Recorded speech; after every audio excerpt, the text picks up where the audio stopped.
आपने अक्सर लोगों को कोई घटना के बाद ये शब्द कहते हुए जरूर सुना होगा कि मैंने तुझे बोला था ना ऐसा होगा, या फिर मुझे तो पहले से ही पता था ऐसा होगा।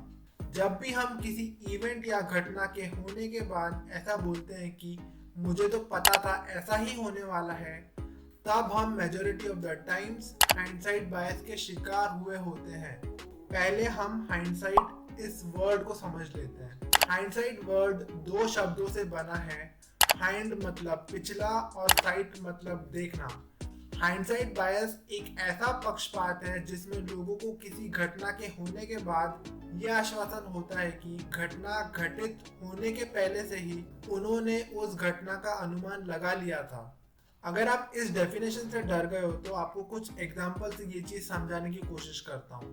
जैसे अगर कोई आज ऐसा बोले कि मुझे तो पहले से पता था ऑस्ट्रेलिया 2023 का वर्ल्ड कप जीत जाएगी, या फिर मुझे तो पहले से ही पता था कि रशिया और यूक्रेन के बीच में वॉर होने वाला है, वगैरह वगैरह। अब भले ही किसी को आज ऐसा लगे कि ऑस्ट्रेलिया वर्ल्ड कप जीतने ही वाली थी, पर फाइनल की एक दो दिन पहले कोई 100% ऐसा बोल ही नहीं सकता था। तो अब क्वेश्चन ये है कि हम हाइंडसाइट बायस के शिकार होते क्यों हैं? हम हाइंडसाइट बायस के शिकार इसलिए होते हैं क्योंकि हमारे माइंड को सर्टेनिटी पसंद होती है।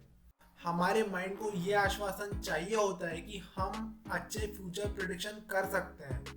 जितने भी लोग ये वीडियो देख रहे हैं उनमें से कोई भी ऐसा नहीं बोलेगा कि हमें अनसर्टेनिटी पसंद है। सबको अपने लाइफ में सर्टेनिटी चाहिए होती है, पर फैक्ट ये है कि हमारा जो ये वर्ल्ड है वो बहुत ही अनसर्टेन है और वो हमेशा अनसर्टेन ही रहने वाला है। इसीलिए जब भी आप सर्टेनिटी के पीछे भागकर प्रेडिक्शंस करने की कोशिश करोगे, आप हाइंडसाइट बायस में फंस ही जाओगे। नेक्स्ट क्वेश्चन ये है कि हाइंडसाइट बायस के बारे में जानना जरूरी क्यों है? ये जरूरी इसलिए है क्योंकि हम ये अज्यूम करने लग जाते हैं कि हमें पास्ट में वो इवेंट घटने के पहले जितनी नॉलेज एक्चुअली में थी उससे कई ज्यादा नॉलेज थी।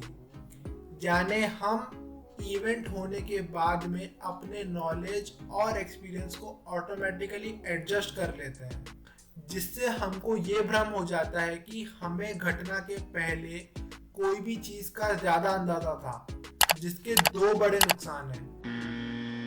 पहला नुकसान ये है कि हमारी मेमोरी उस चीज से बहुत ज्यादा डिस्टॉर्ट हो जाती है, और दूसरा बड़ा नुकसान ये है कि हम अपने प्रेडिक्शंस को लेके बहुत ही ज्यादा ओवर कॉन्फिडेंट हो जाते हैं, और ये दोनों चीजें आपकी डिसीजन मेकिंग स्किल्स को बहुत ही ज्यादा हैम्पर करती है। ये क्या बात करता है यार? अब आपका नेक्स्ट क्वेश्चन ये होना चाहिए कि क्या हाइंडसाइट बायस से बचने का कोई उपाय है? एक्चुअली में देखें तो कोई उपाय नहीं है, पर आप एक डायरी जरूर मेंटेन करके रख सकते हो जिसमें आप लिख सकते हो कि आगे आने वाले फ्यूचर में ये इवेंट होगा, और वो इवेंट क्यों होगा वो भी लिख के रख लो, ताकि जब वो इवेंट फ्यूचर में होता है और उन्हीं रीजन से होता है जैसा आपने मेंशन किया था, तो आप इस चीज से वाकिफ हो जाएंगे कि आप अच्छा एनालिसिस करते हो, और अगर वो इवेंट या घटना नहीं होती है तो आप स्टिल ये समझ जाओगे कि आप एक और बार हाइंडसाइट बायस का शिकार हो गए हो, जिससे आपको अपने डिसीजन मेकिंग स्किल्स पे काम करने का एक और मौका मिल जाएगा। उम्मीद करता हूँ कि आपको इस वीडियो से कुछ नया सीखने को मिला होगा। आप मेरे डिसीजन मेकिंग के ऊपर में प्लेलिस्ट नीचे डिस्क्रिप्शन में और आई बटन दोनों पे चेकआउट कर सकते हो। उस प्लेलिस्ट में मैंने ऐसे बहुत सारे डिसीजन मेकिंग के ऊपर में बायसेस को कवर किया है जो आपके डिसीजन मेकिंग स्किल्स को बेहतर बनाने में आपकी हेल्प करेंगे। मिलते हैं नेक्स्ट वीडियो में, तब तक keep learning and keep smiling. Bye bye.